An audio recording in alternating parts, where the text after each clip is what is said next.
Hello everyone, welcome back to my channel Shaily की दुनिया। So finally यहाँ पर मैं मेकअप कराने बैठ गई हूँ अपना।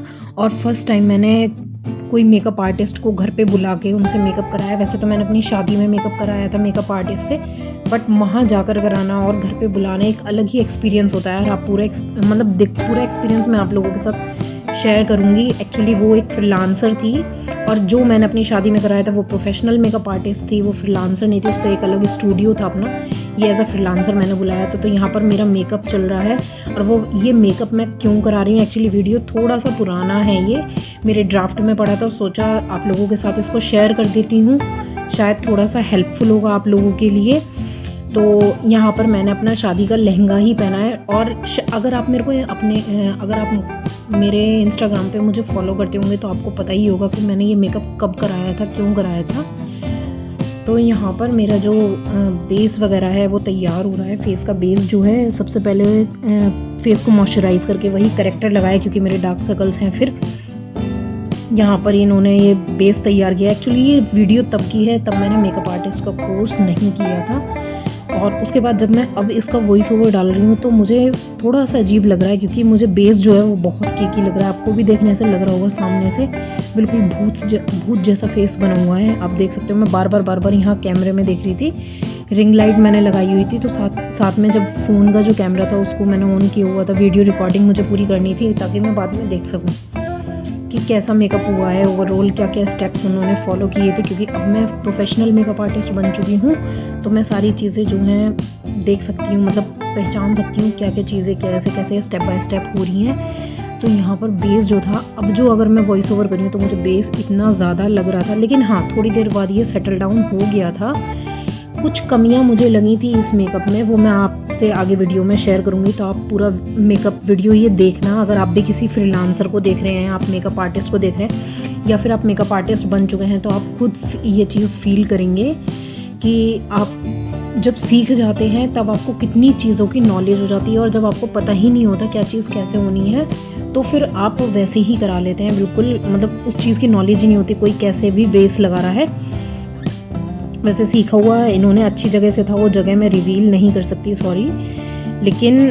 लेकिन ये होता है एज अ फ्रीलांसर, आपका ना हाथ बैठना शुरू होता है। तो हर किसी क्लाइंट पे आपका हाथ नहीं बैठ पाता, क्योंकि मैं भी एक फ्रीलांसर हूँ तो मैं उस चीज़ को समझ सकती हूँ। लेकिन यहाँ पर सच बताऊँ, पर्सनली मुझे बेस बहुत ज़्यादा लग रहा था। आप देख रहे हो बहुत ज़्यादा वाइट हो गया था फेस, ऐसा लग रहा था कि जैसे पुट्टी होती है ना, पुट्टी बिल्कुल चेहरे पर पोत दी हो, इस टाइम ऐसा लग रहा था। तो यहाँ पर ये पाउडर वाउडर की सेटिंग कर रही है, क्योंकि मुझे उस टाइम स्टेप्स तो पता ही नहीं थे। लेकिन हाँ, मैंने प्रोडक्ट्स जो थे, जब वो मेकअप आर्टिस्ट घर पे आई थी, ये एक्चुअली मेकअप जो हो रहा है वो मेरे ससुराल में हो रहा है। और ये मेकअप आर्टिस्ट जब आई थी तो उन्होंने जब वो अपने पूरा मतलब जो सेटअप लगाया था बेड पे, भी आप देखना पूरा सारे में फैला हुआ है। तो बेड पर जो सेटअप लगाया हुआ था उसमें मैंने जो प्रोडक्ट्स थे उनकी ऑथेंटिसिटी चेक कर ली थी, मतलब ओरिजिनलिटी चेक कर ली थी। इतना मैंने मतलब स्कैन वगैरह कर लिया था कि हाँ प्रोडक्ट्स जो हैं वो ओरिजिनल हैं या ड्यूप हैं।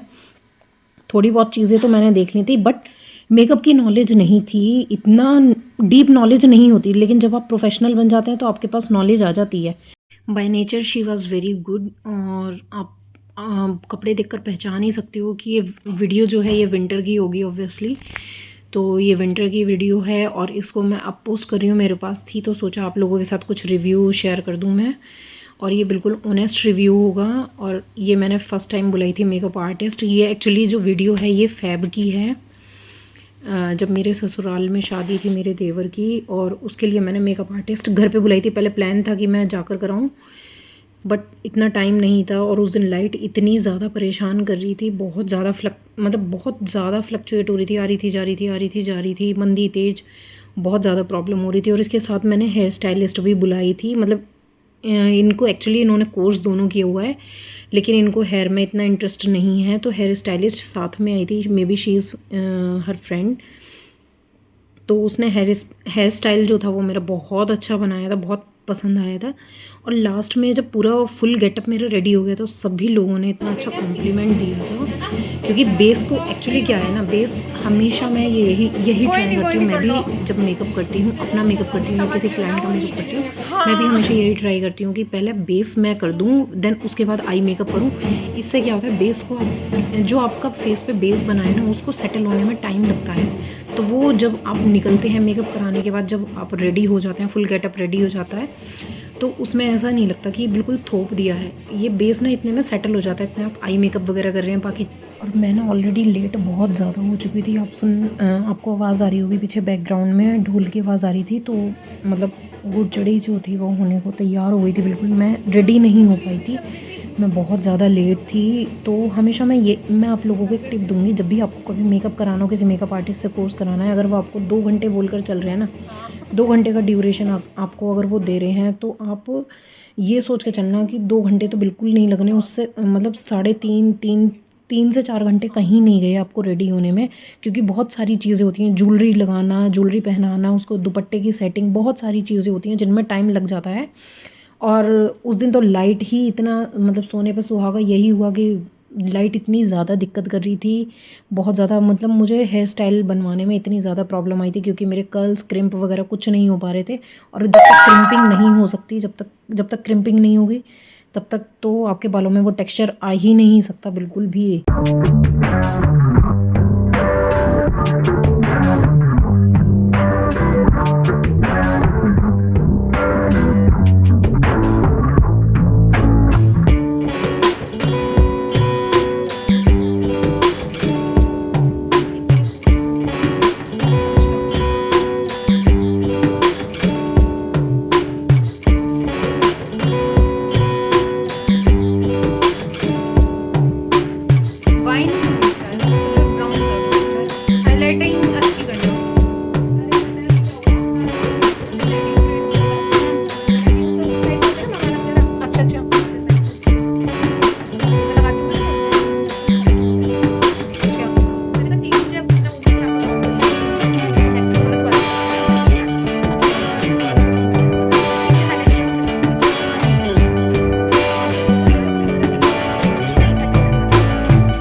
वेन्यू पर जाकर करती हूँ कैसे? हाँ, वेन्यू पे।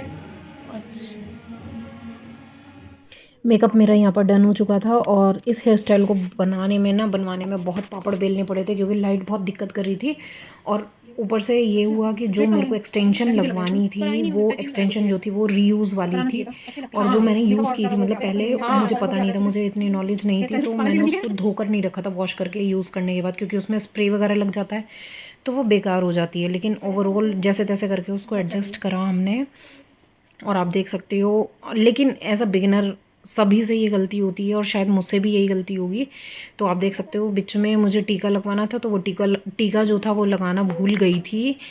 और उसके बाद क्या हुआ, ये जो पफ़ बनाया था हमने, पफ़ मुझे मतलब दोबारा खोलना पड़ा उनको, क्योंकि टीका जो था वो सेट नहीं हो पा रहा था अच्छे से। वो बाहर जो थी उसकी चेन विजिबल हो रही थी और हिल रहा था वो बार बार, तो इसके लिए पफ़ जो था वो दोबारा खोलना पड़ा।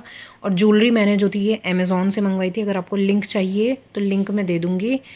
और बाकी आप देख सकते हो मेकअप जो था वो मेरा ऑलमोस्ट कंप्लीट हो चुका है। इसमें एक चीज़ मुझे अच्छी नहीं लगी थी, आईब्रोज़ की जो शेप थी इन्होंने अच्छी नहीं दी थी। आईब्रोज़ की जो शेप थी वो मुझे कुछ खास पसंद नहीं है। आईब्रोज़ और लिप फिलिंग जो थी वो अच्छे से नहीं की थी, बट ठीक है, मैंने जैसे तैसे मैनेज किया। और एंड में मैं आपको पूरा लुक दिखाऊंगी, आप कमेंट सेक्शन में ज़रूर बताना आपको ये लुक जो था वो कैसा लगा। वैसे सभी ने यही कॉम्प्लीमेंट किया था कि मैं, ऐसा लग रहा था कि ब्राइड से ज़्यादा, मतलब बिल्कुल ब्राइडल की तरह तैयार हुई थी मैं। और बस यहाँ पर नेक पर जितना भी फाउंडेशन एक्सेस बचा हुआ था, ये नेक को कवर करने के लिए इस पे नेक को कवर कर दिया था, और बस उसको हेयर स्टाइल को फटाफट दोनों जो थी वो मैनेज कर रही थी। इसको सुलझाने में बहुत टाइम लगा था, ये पूरी उलझी पड़ी थी, मुझे पता नहीं था।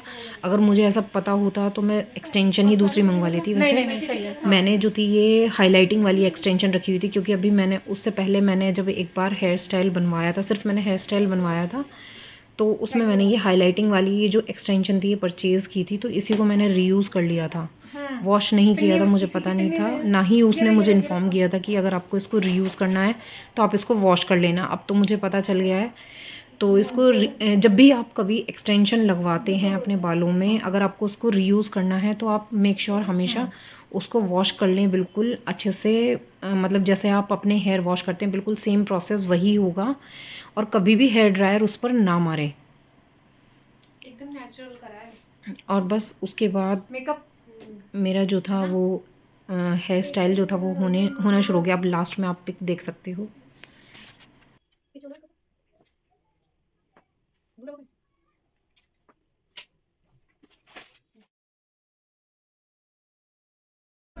आंखें तेरी इतनी हंसी के इनका आशिक